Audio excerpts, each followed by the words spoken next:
Good afternoon, Qatar. Miss ko na yung family ko sa Pilipinas soon. 3 months na lang po. Pwede na ako makauwi po ng Pinas. 3 months. See you soon, my family. Sana po healthy kayong lahat. Kahit ako dito nahirapan, pero hindi ko pinadama sa inyo na nahirapan ako.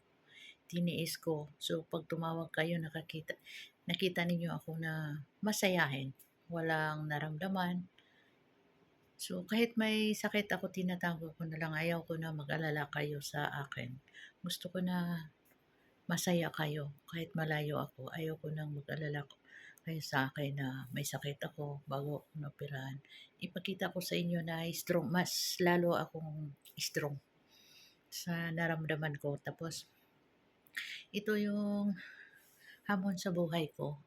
Kasi, gusto ko na yung sasakyan ko na ayaw ko naman na mahatak yung sasakyan ko. Gusto ko nga kahit napagod ako, ipakita ko na kaya ko to na para makabayad ako sa sasakyan. Ayaw ko naman na manghingi ako ng tulong sa mga pamilya ko na ganito ganoon. Gusto ko na sariling sikap ko. Salamat po, Lord, na maging okay na yung opera ko. Salamat po. Hindi mo ako pinabayaan.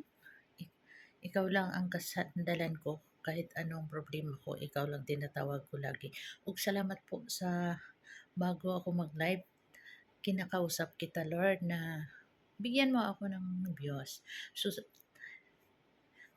alam mo ba na talaga ang saya ko. Halos maiiyak ako kasi ang daming nanood sa akin. Salamat, Lord, hindi mo ako iniwan hanggang sa dulo. Amen.